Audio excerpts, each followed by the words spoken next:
Hello friends, मैं अमित कुमार मौर्य फिर से आपके सामने मौजूद हूँ एक महत्वपूर्ण करंट अफेयर्स की क्वेश्चन के साथ। तो चलिए आज हम डिस्कस करते हैं बहुत ही इम्पोर्टेंट टॉपिक। और अपने पास एक पेन और एक कॉपी रखिए और साथ ही साथ कुछ जो फैक्ट होंगे उसे नोट करते रहिएगा। क्लियर है ना? जिससे संबंधित आपसे सवाल क्लास में किए जाएंगे। तो ध्यान रखेंगे। आज का पहला सवाल है कि हाल ही में विश्व किडनी दिवस कब मनाया गया है? आपका ऑप्शन है 10 मार्च, दूसरा ऑप्शन है 11 मार्च, तीसरा ऑप्शन है 12 मार्च और चौथा ऑप्शन है 9 मार्च। बिल्कुल यहाँ पर जो आपका आंसर होगा वह आंसर क्या होगा? 11 मार्च। तो 11 मार्च को विश्व किडनी दिवस मनाया गया है। 11 मार्च को विश्व किडनी दिवस मनाया गया है। लेकिन ध्यान रखेंगे, इस वर्ष विश्व किडनी दिवस तो मनाया गया है, मगर यह हर वर्ष 11 मार्च को नहीं मनाया जाता है। यह हमेशा प्रत्येक वर्ष के, ध्यान रखेंगे, यह प्रत्येक वर्ष के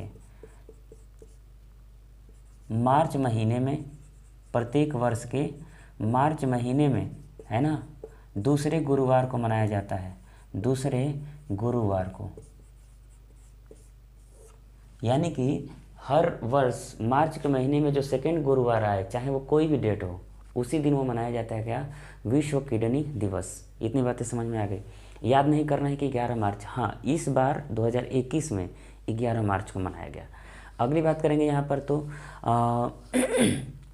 क्यों मनाया जाता है, इसका उद्देश्य क्या है?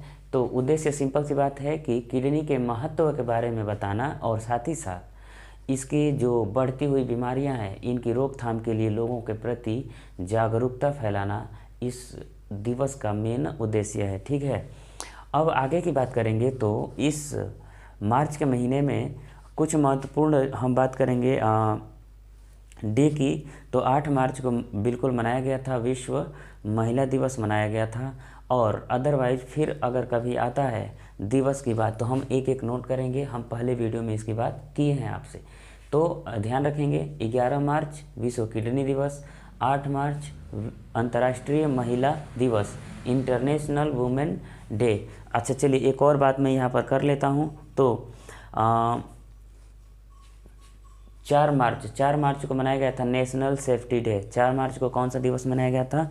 National safety day. और ध्यान रखेंगे 4 मार्च को ही नेशनल सिक्योरिटी डे भी मनाया गया था। ठीक है, चलिए अब बढ़ते हैं क्वेश्चन नंबर 2 की तरफ। और क्वेश्चन नंबर 2 देखिए, इसमें लिखा गया है कि कौन सा भारतीय राज्य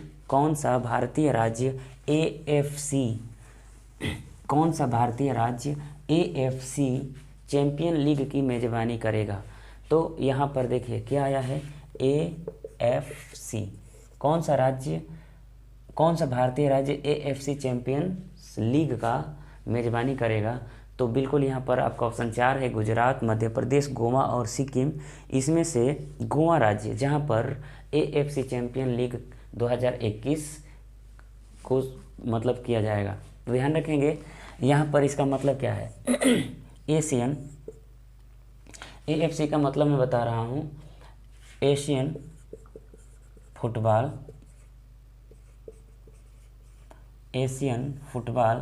कॉन्फेडरेशन, एशियन फुटबॉल कॉन्फेडरेशन।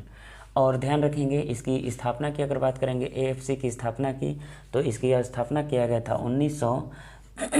1954 ईस्वी में इसकी स्थापना किया गया था। अगर इसकी मुख्यालय की बात करेंगे, यानी कि हेडक्वार्टर की बात करेंगे, किसकी? AFC की, एशियन फुटबॉल फेडरेशन की, कॉन्फेडरेशन की, तो इसका मुख्यालय है मलेशिया, कुआलालंपुर। क्या है? कुआलालंपुर। और किस देश में पड़ेगा? यह पड़ेगा मलेशिया। इसका हेडक्वार्टर यहाँ पर है। अगर हम बात करेंगे AFC के अध्यक्ष की, तो AFC के अध्यक्ष हैं, बिल्कुल आसान सा सवाल है, याद रखेंगे, सलमान। क्या याद रखना है? सलमान बिन इब्राहिम, सलमान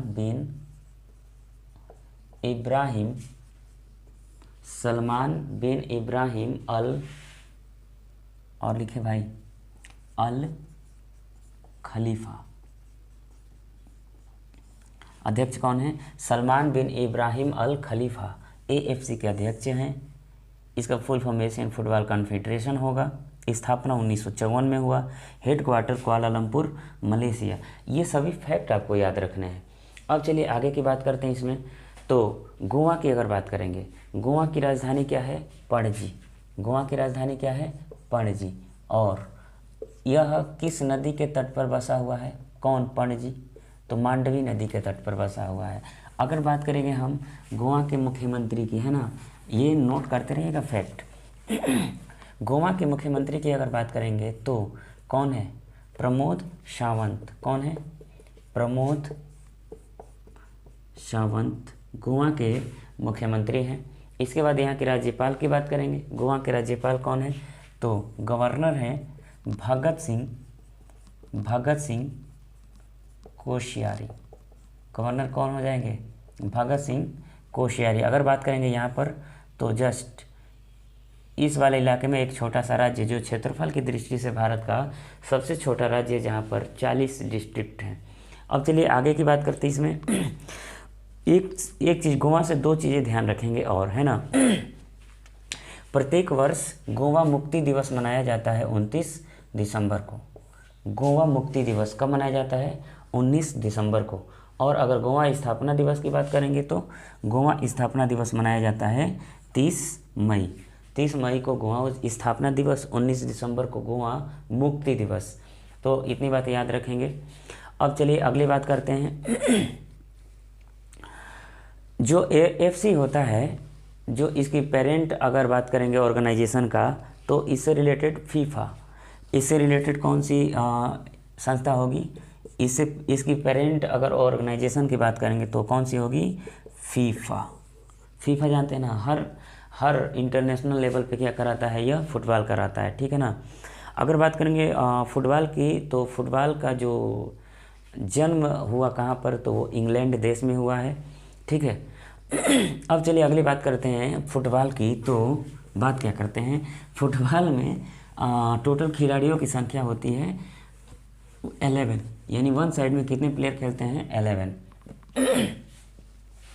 अब चलिए आगे बात करते हैं। फुटबॉल ही फ्रांस का राष्ट्रीय खेल भी है। क्वेश्चन नंबर, आगे बढ़ते हैं क्वेश्चन नंबर 3 की तरफ। देखिए क्वेश्चन नंबर 3 है, सहेली समन्वय योजना को किस सरकार ने शुरू किया है? सहेली समन्वय योजना को किस सरकार ने शुरू किया है? जम्मू कश्मीर, दूसरा ऑप्शन लद्दाख, तीसरा ऑप्शन उत्तराखंड और चौथा ऑप्शन आपके सामने है दिल्ली। तो सहेली समन्वय योजना को दिल्ली सरकार ने शुरू किया है, यानी कि इस योजना को दिल्ली की उप मुख्यमंत्री मनीष सिसोदिया के द्वारा विधानसभा के 2021 और 22 का जो बजट पेश किया गया उसमें इसकी घोषणा की गई है ना। उद्देश्य क्या है? महिलाओं को रोजगार देना, है ना। मतलब कि इसके लिए सहेली समन्वय योजना के तहत महिलाओं को क्या दी जाएगी? व्यवसाय के लिए ट्रेनिंग दी जाएगी। क्या करी जाएगी? ट्रेनिंग दी जाएगी। इसके अलावा अगर बात करेंगे हम, तो अगर दिल्ली की बात करेंगे तो दिल्ली क्या है? भारत की राजधानी है, साथ ही साथ एक केंद्र शासित प्रदेश है और यहाँ के मुख्यमंत्री हैं कौन? अरविंद केजरीवाल। और अगर बात करेंगे यहाँ के गवर्नर की, तो उपराज्यपाल होंगे कौन? अनिल बैजल। उपराज्यपाल कौन होंगे? अनिल बैजल। तो दिल्ली से इतनी बातें आप याद रखेंगे, ठीक है। चलिए अब बढ़ते हैं क्वेश्चन नंबर 4 की तरफ। क्वेश्चन नंबर 4 देखिए, सरस राष्ट्रीय क्राफ्ट मेला 2021, सरस राष्ट्रीय क्राफ्ट मेला 2021 का आयोजन किस राज्य में किया गया? तो किया गया नहीं, ये हो भी रहा है। तो ध्यान रखेंगे यह मेला 4 ऑप्शन है राजस्थान, दूसरा ऑप्शन है गुजरात, तीसरा ऑप्शन है दिल्ली, चौथा ऑप्शन है जम्मू कश्मीर। तो यहाँ पर आपका डायरेक्टली आंसर होगा राजस्थान। राजस्थान की राजधानी जयपुर में सरस राष्ट्रीय क्राफ्ट मेला का आयोजन किया गया है ना। कहाँ पर? तो राजस्थान राज्य के राजधानी, कैपिटल क्या है? जयपुर। और यहाँ पर जयपुर में ही यह सरस राष्ट्रीय क्राफ्ट मेला 2021 का आयोजन किया गया है ना। यह मेला 10 मार्च से 21 मार्च तक चलेगा, है ना। अगली बात करेंगे, इसका उद्घाटन राजस्थान के मुख्यमंत्री अशोक गहलोत के द्वारा किया गया, यानी कि राजस्थान की कैपिटल में हो रहा है। दूसरी बात करेंगे कि राजस्थान के चीफ मिनिस्टर ने इसका उद्घाटन किया, जिनका नाम क्या है, अशोक गहलोत। क्या है, अशोक गहलोत। उसके बाद अगर बात करेंगे यहाँ के राज्यपाल की, तो महाराष्ट्र के राज्यपाल का नाम बता दीजिए फटाक से, क्या होगा? बोलिए जल्दी, राजस्थान के राज्यपाल का नाम। चलिए तब तक हम बात करते इसके अंतर्गत।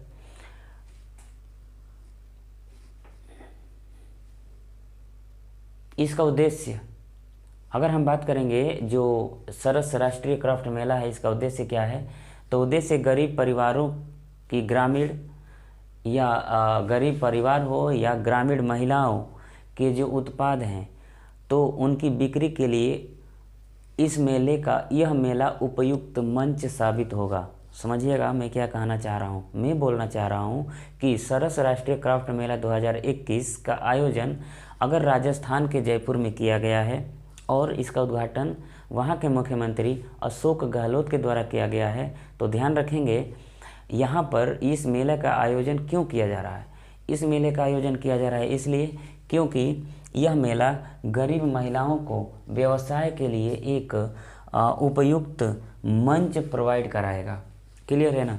अब इसकी राजधानी आप बताएंगे कमेंट में कि राजस्थान की राजधानी क्या है। ठीक है, देखते हैं कितने लोग बताते हैं।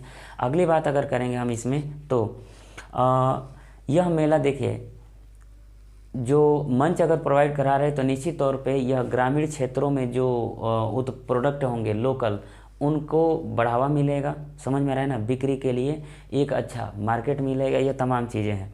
अगर बात करेंगे यहाँ पर और कुछ फैक्ट की, तो इन फैक्ट को भी आप नोट करेंगे। पहली बात, राजस्थान के जयपुर में कौन सा मेला का आयोजन किया गया, तो सरस राष्ट्रीय क्राफ्ट मेला 2021 उद्घाटन किए वहाँ के मुख्यमंत्री, और उसकी राजधानी जयपुर में, जिसे गुलाबी शहर भी कहा जाता है। अगली बात करेंगे इसमें, त्रिपुरा में एक अंतर्राष्ट्रीय पुस्तक मेला किया गया है ना। त्रिपुरा में ध्यान रखेंगे अंतर्राष्ट्रीय क्या, अंतर्राष्ट्रीय पुस्तक मेला 2021 का आयोजन किया गया है ना। कि अंतर्राष्ट्रीय पुस्तक मेला 2021 का उद्घाटन किस राज्य में किया गया, तो आपका आंसर क्या हो जाएगा, त्रिपुरा, है ना। विश्व पुस्तक मेला का आयोजन कहाँ किया गया, ध्यान रखेंगे ये अंतर्राष्ट्रीय पुस्तक मेला अगर बात करेंगे तो त्रिपुरा में, और ये कौन सा था, 29वां। अगर बात 29वां नहीं, 39वां है ना। उसके बाद विश्व पुस्तक मेला 2021, विश्व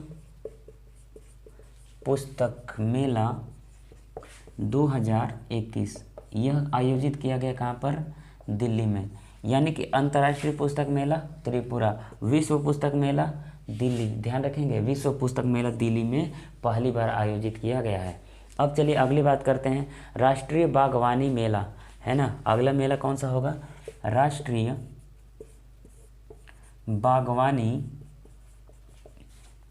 मेला। राष्ट्रीय बागवानी मेला बेंगलुरु, कहाँ पर, बेंगलुरु। यह किसकी कैपिटल है, बेंगलुरु, ये भी आपको बताना है। बेंगलुरु राजधानी है, वह किस राज्य की राजधानी है, तो वहाँ पर राष्ट्रीय बागवानी मेला का आयोजन किया गया है। विश्व पुस्तक मेला का 2021 का आयोजन दिल्ली में किया गया है। अंतर्राष्ट्रीय पुस्तक मेला का आयोजन कहाँ किया गया है, तो त्रिपुरा में किया गया है। इतनी फैक्ट आपको याद रखने हैं कल तक, है ना। अगली बात करते हैं क्वेश्चन नंबर 5 की, तो द फ्रंटियर गांधी। देखिए क्वेश्चन नंबर 5 क्या लिखा है, द फ्रंटियर गांधी। उसके बाद the frontier Gandhi my life and struggle. The frontier Gandhi my life and struggle, यह पुस्तक लॉन्च हुई है। इसके लेखक कौन है, पहला ऑप्शन है अरुंधति राय, दूसरा ऑप्शन है आरिफ मोहम्मद खान, तीसरा ऑप्शन है विश्वरूप राय चौधरी, और चौथा ऑप्शन है इम्तियाज अहमद साहिबजादा। तो इन्हीं के द्वारा ऑप्शन नंबर डी सही है। कौन सा सही है, इम्तियाज़ अहमद साहिबजादा ने the frontier Gandhi my life and struggle नामक किताब को लिखे हैं। मेरी बात इतनी समझ में आ रही कि नहीं आ रही है? इसके बाद देखिए अगली बात अगर करेंगे तो ये किताब याद रखेंगे, और कुछ अन्य किताबों के भी हम नाम आपको बता रहे हैं जो आप आज नोट करेंगे। पहले की किताबें हमने जितनी भी बताई है वो आपको याद होनी चाहिए। आज का किताब लिखिए, hop on my adventure on boat train and planes. सुनिएगा क्या है आज का किताब, है ना? पहले वाले सारे किताब याद रखेंगे। पहला है hop on my adventure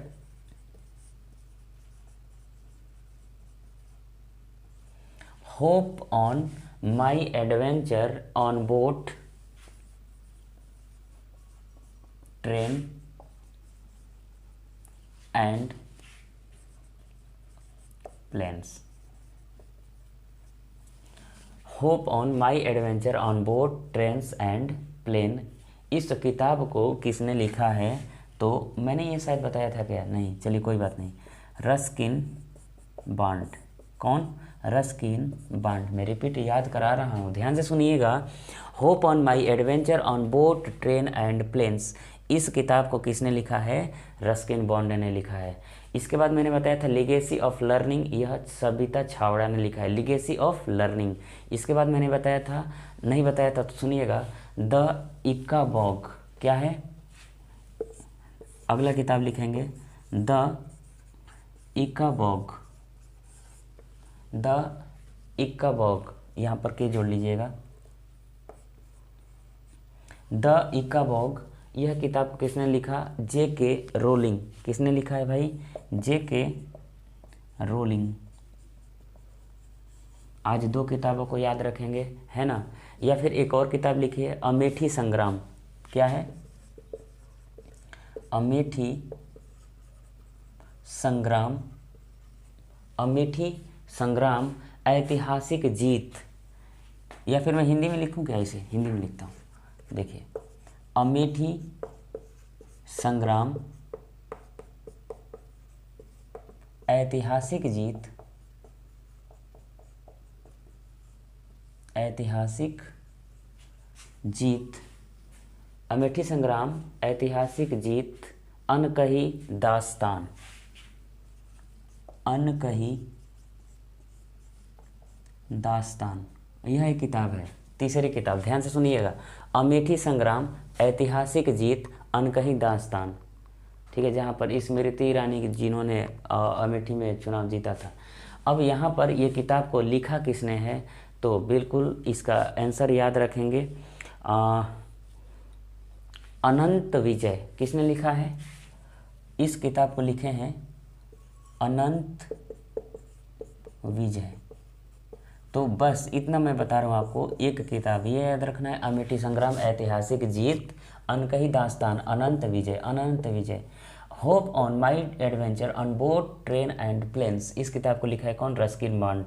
the Ickabog, J K. Rowling. ठीक है, अब अगली किताब की अगर बात करेंगे और लिखेंगे आवर हिंदू राष्ट्र। आवर हिंदू राष्ट्र कितने लिखा? आकर पटेल। और अगर बात करेंगे और कोई बात नहीं करेंगे।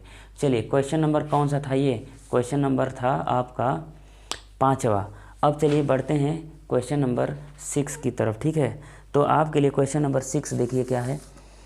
अंतर्राष्ट्रीय ओलंपिक समिति, अंतर्राष्ट्रीय ओलंपिक समिति के फिर से अध्यक्ष कौन बने हैं? अंतर्राष्ट्रीय ओलंपिक समिति के फिर से अध्यक्ष कौन बने हैं? आपके लिए ऑप्शन है, फर्स्ट थॉमस वाच, दूसरा है पॉल एरिक हायर लॉर्सन, तीसरा है नरेंद्र ध्रुव बत्रा, चौथा ऑप्शन है ग्रेग बर्क। चौथा ऑप्शन कौन है? नरेंद्र ध्रुव बत्रा हो गया। चौथा ऑप्शन डालेंगे, एक और ऑप्शन मैंने छोड़ा है, ध्यान से सुनिएगा। चौथा ऑप्शन है ग्रेग बर्कले। कौन है? Greg Berkeley. तो यहाँ पर 4 ऑप्शन आपके सामने बिल्कुल है। चलिए एक और ऑप्शन बना लीजिए, एक और ऑप्शन बना लीजिए आप, सौरव गांगुली। ठीक है, अब यहाँ पर आपको बताना है इसमें कौन आंसर होगा। तो यहाँ पर आंसर आपके सामने है, यहाँ पर ऑप्शन नंबर फर्स्ट सही होगा। कौन सा? ऑप्शन नंबर फर्स्ट, थॉमस बाच। थॉमस बाच। क्लास थोड़ी धीरे नहीं हो रही है ना? सही है, अच्छे से पढ़ाई कीजिएगा। थॉमस बाच जो अंतर्राष्ट्रीय ओलंपिक समिति के फिर से क्या बने हैं? अध्यक्ष बने हैं। अब याद रखेंगे यहाँ पर और IOC यानी international Olympic committee, international Olympic committee के फिर से अध्यक्ष बने थॉमस बाच बने हैं। अगर बात करेंगे हम यहीं पर तो जैसे मैंने बताया आपको, इंटरनेशनल ओलंपिक कमेटी के अध्यक्ष बन गए। अब मैं अगर यहीं पर आपको क्लियर करूं, जैसे इसमें ऑप्शन है आपका पॉल एरिक हायर लार्सन, ये विश्व बैडमिंटन संघ के अध्यक्ष बने हैं। सौरभ गांगुली BCCI के अध्यक्ष हैं।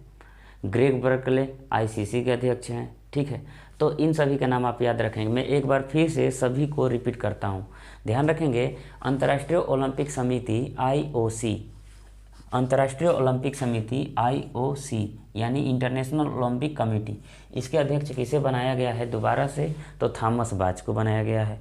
इसमें ऑप्शन देखेंगे पॉल एरिक हायर लार्सन, यह विश्व बैडमिंटन संघ के अध्यक्ष बने हैं। नरेंद्र ध्रुव बत्रा अंतर्राष्ट्रीय हॉकी महासंघ के अध्यक्ष बने हैं।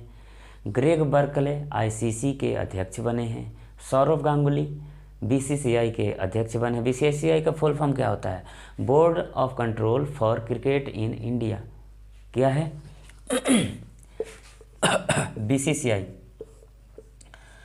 BCCI का फुल फॉर्म होता है, यह ऐसी संस्था है जो भारत के अंतर्गत क्या कराती है? गेम कराती है। जैसे board BOARD, board of control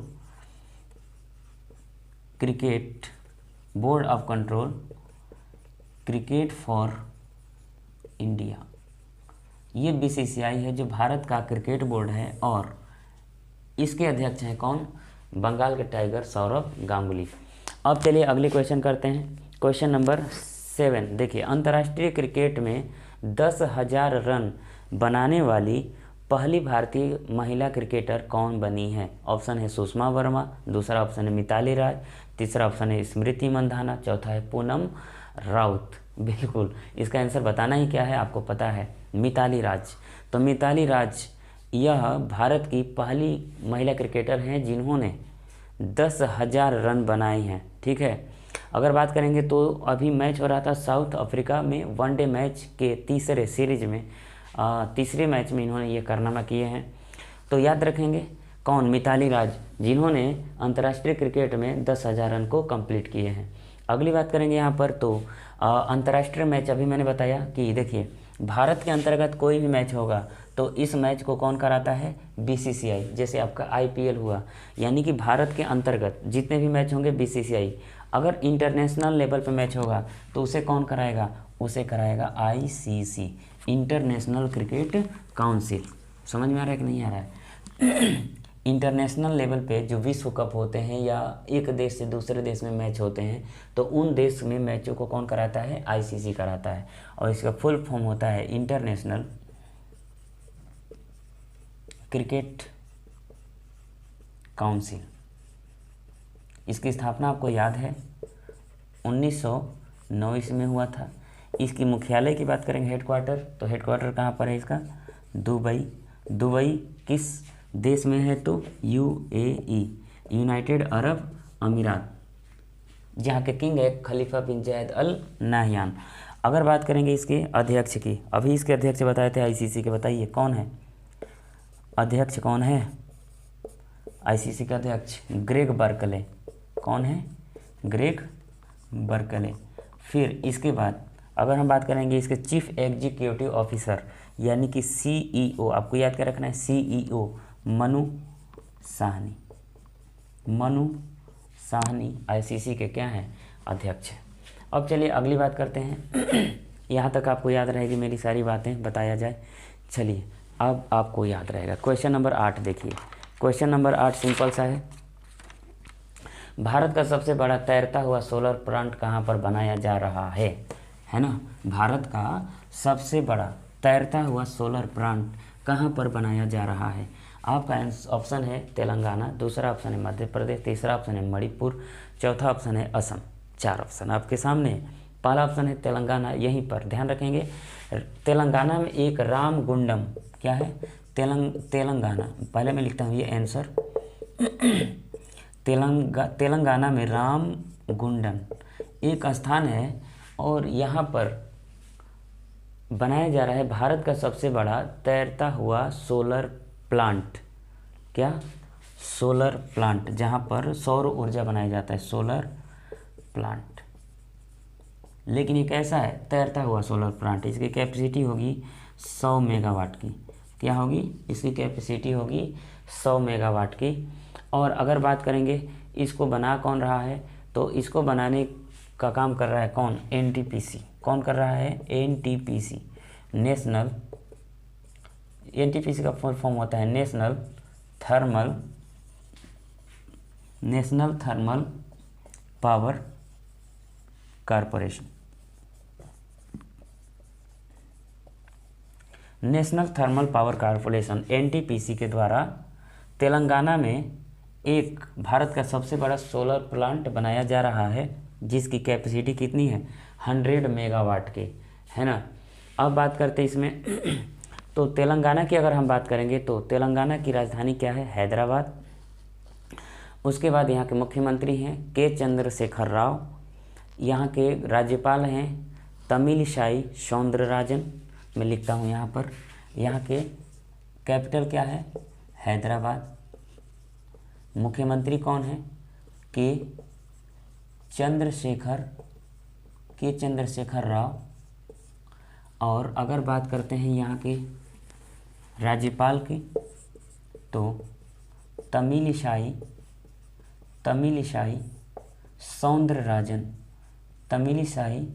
Soundararajan, ये कौन है, यहाँ के राज्यपाल। अगर बात करेंगे तेलंगाना की तो भारत का सबसे नवीन राज्य है। इसकी स्थापना हुआ था 2 जून 2014, ठीक है ना। ये बात याद रखनी है आपको, सारी चीज़ें पूछी जाएगी।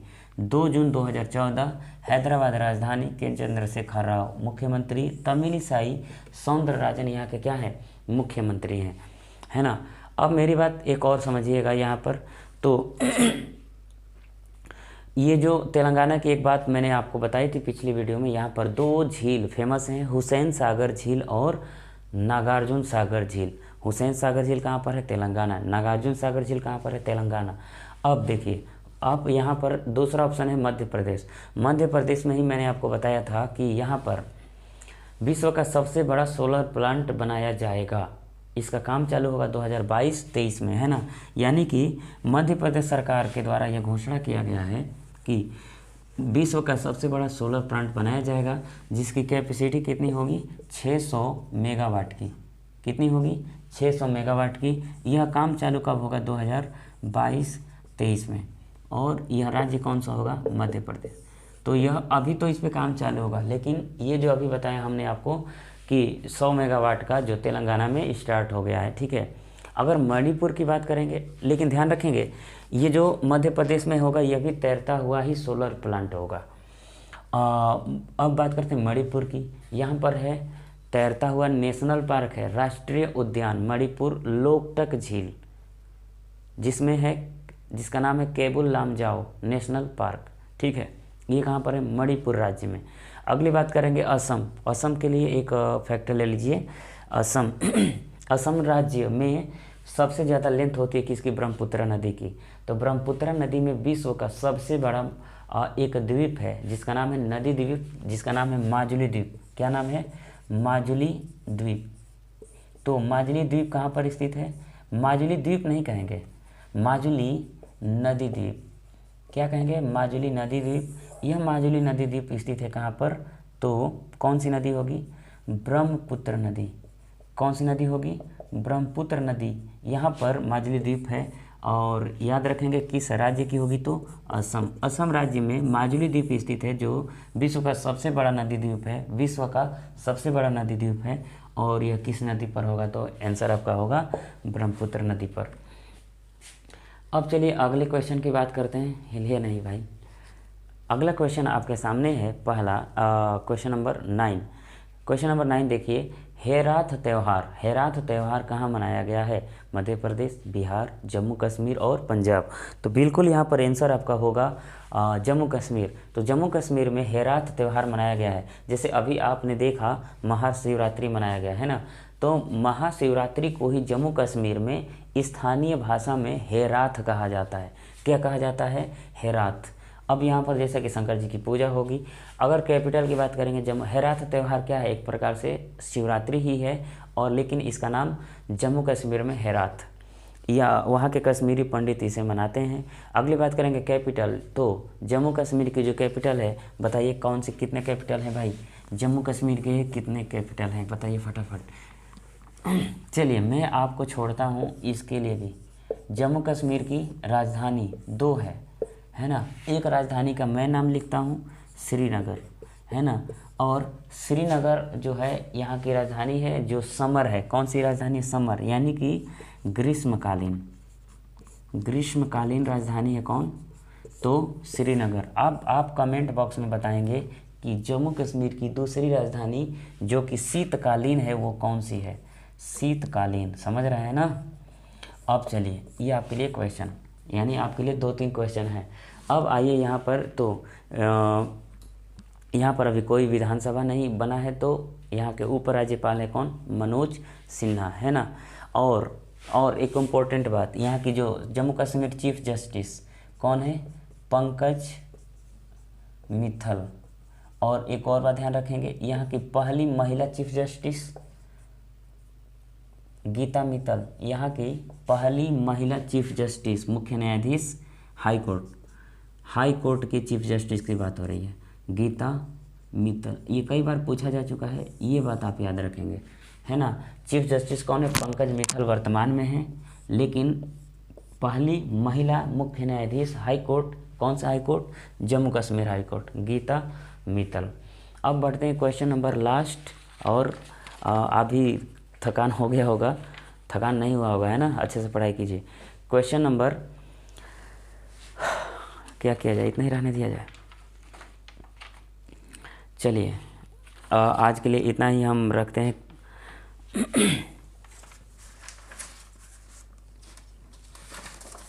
तो फिर आप अच्छे से पढ़ाई कीजिए, और फिर मिलते हैं आपसे नेक्स्ट वीडियो में। कैसा रहा आज का क्लास बिल्कुल आप बताइएगा, और मेहनत कीजिए, बिना मेहनत का कुछ भी नहीं होगा। हर दिन एक अपना टारगेट फिक्स कीजिए और पढ़ाई कीजिए, ठीक है। गुड नाइट, सॉरी रात हो गई है बोल दिए, और bye bye, take care, love you all.